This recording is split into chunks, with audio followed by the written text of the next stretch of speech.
Hi, friends. I hope this is finding you well. I'm coming to you live from the poetry bookshelf for another evening of Strange Times poetry broadcast.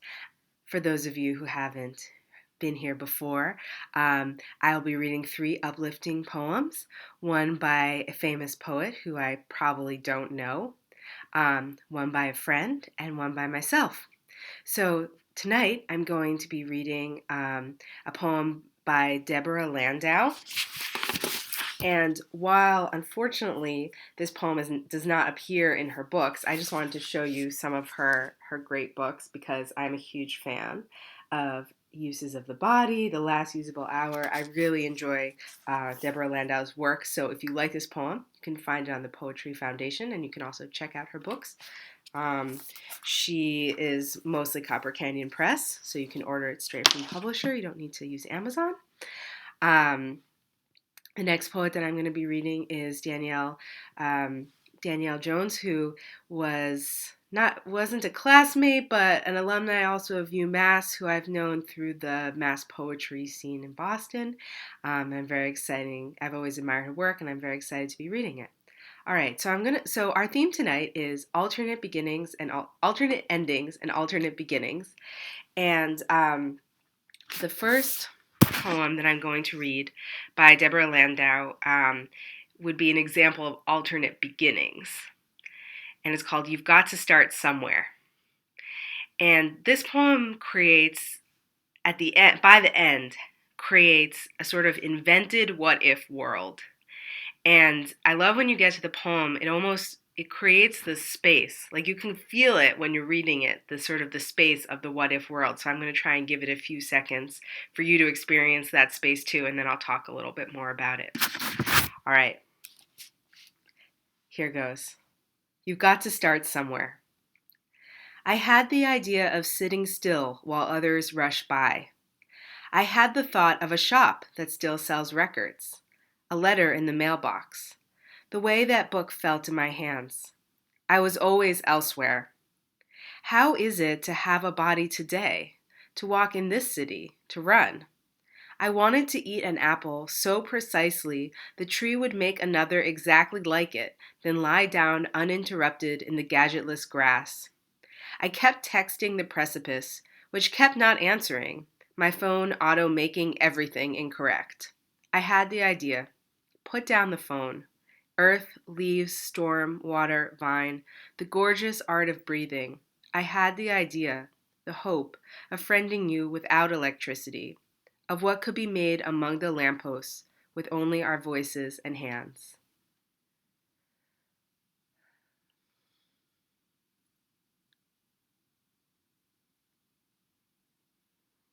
All right. So I think this poem, one of my favorite parts of this poem is the line, how is it to have a body today, to walk in this city, to run?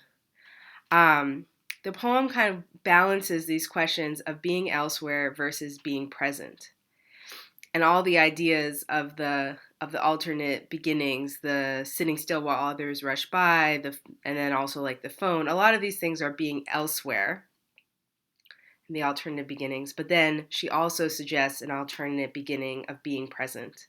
Um, and while our only option right now for many of us for connection with our family, with a lot of our friends, is through, um, you know, the phone auto making everything incorrect, texting the precipice, which kept not answering. Um, Also, how is it to have a body today? To walk, to run. We have to find those alternate beginnings that are embodied even in this moment. All right. My next poem is History by Danielle Jones. And this poem is more of a imagining of alternate endings. And I think it balances sort of upliftingness and sadness at the same time. It portrays an ability to imagine as a type of freedom. Imagining the way that something could end differently, being able to imagine, being able to think outside of your situation is a type of freedom and agency that actually many people around the world don't have, and that often in our lives we do have. It's a privilege.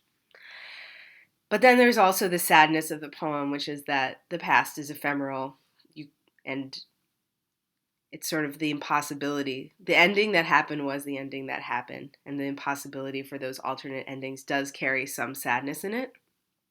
And yet the poem also, the imagery of the poem is very hopeful. And so there's sort of this constant balancing act between hopefulness, sadness. It's all that balancing sort of tying up into each other. And it's something I keep coming back to over and over again in this moment, the kind of the difficulty of it, but also the solidifying, the crystallizing moments of where we are right now and how you balance both of those two things and what you get from both of them. History. Piece by piece, I recreate the scene. The sky, the well, the wall, the shade tree. The field reforming, porcelain puzzle pieces fitting, gold joining wheat, wildflowers resetting, landscape with alternate ending, stretching around the corners of the bowl, now newly whole, scars shining. I place each bird, each blue bonnet, the broken, bonded, again able to hold its own. And in some future kitchen, yours, ours, a handful of cherries, a set of keys, magnolia blooms, first signs of spring.